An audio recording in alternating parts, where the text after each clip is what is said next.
महाराष्ट्र में उद्धव ठाकरे के लिए रास्ते हर रोज मुश्किल होते जा रहे हैं। उल्टा दूसरी तरफ उनके ही दोस्त, उनके ही करीबी विरोधियों के साथ हाथ मिला रहे हैं। और इस बार तो शरद पवार और एकनाथ शिंदे की जो खिचड़ी दिल्ली में पकी, एकनाथ शिंदे शरद पवार का जो गठजोड़ हुआ, उसके बाद उद्धव ठाकरे के हालात खराब हो गए। हाल ये हो गया कि अटैक पड़ने तक की खबरें हैं। दौड़े दौड़े संजय राउत भी पहुंचे, लेकिन आते बुरी खबर मिली और उसके बाद मजबूरी में उद्धव ठाकरे के हाल बहुत खराब हो गए। क्या क्या करने लगे तो दिखाते हैं, बताते हैं आपको सब कुछ क्या क्या हुआ दिल्ली में, फिर उसके बाद उद्धव ठाकरे के साथ क्या हुआ मातोश्री में, और संजय राउत के हाल कैसे और ज्यादा खराब हो गए दिखाएंगे सब कुछ। आप भी वीडियो को शेयर करें, कमेंट करके अपनी राय जरूर दें।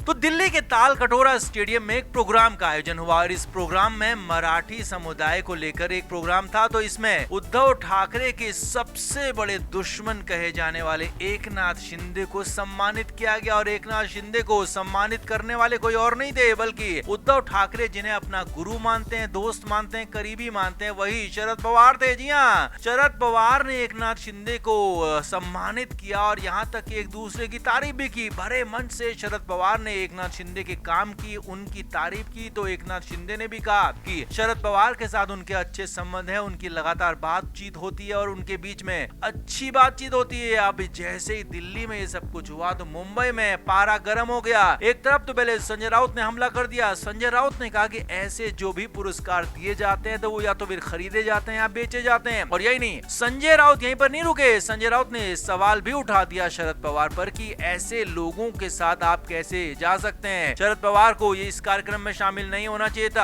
हालांकि शरद पवार की पार्टी की तरफ से इस पर हमला किया गया, संजय राउत पर बीजेपी की तरफ से भी हमला किया गया, लेकिन सबसे बुरे हाल हुए उद्धव ठाकरे के। जी हाँ, मातोश्री में अपने घर पर मौजूद उद्धव ठाकरे की कंडीशन खराब हो गई, क्योंकि उद्धव ठाकरे तो शरद पवार को बहुत अपना करीबी मानते हैं और उद्धव ठाकरे वैसे भी इमोशनल माने जाते हैं। तो ऐसे में जब उनके सबसे करीबी शरद पवार ही उनकी खिलाफत करने वाले एकनाथ शिंदे के साथ हो गए, उनके साथ खड़े हो गए, तो फिर तो उद्धव ठाकरे परेशान हो गए। और खबर तो यहाँ तक आ गई कि उद्धव ठाकरे को एंजाइटी का अटैक आ गया। जी हाँ, एंजाइटी, घबराहट होने लगी उनको। आनंद फानन में डॉक्टर्स बुलाए गए। हालात ये थे कि संजय राउत भी दौड़े दौड़े मातोश्री पहुंचे। अब सूत्रों के मुताबिक जैसे ही संजय राउत वहां पहुंचे तो उन्हें पहले तो अंदर आने नहीं दिया गया, क्योंकि उनसे कहा गया कि अभी परिवार के लोग ही अंदर रहेंगे। लेकिन जब बाद में संजय राउत को अंदर आने दिया गया तो उद्धव ठाकरे उल्टा संजय राउत पर ही भड़क गए। उद्धव ठाकरे ने संजय राउत को इन सब के लिए जिम्मेदार ठहरा दिया, क्योंकि माना यही जाता है कि संजय राउत ही शरद पवार के करीबी हैं। संजय राउत के ही कहने पर शरद पवार और उद्धव ठाकरे की आपस में मुलाकात हुई थी, दोस्ती हुई थी, बातचीत हुई थी और उसके बाद ही वो सरकार भी बनी थी। जब उद्धव ठाकरे मुख्यमंत्री बने थे तो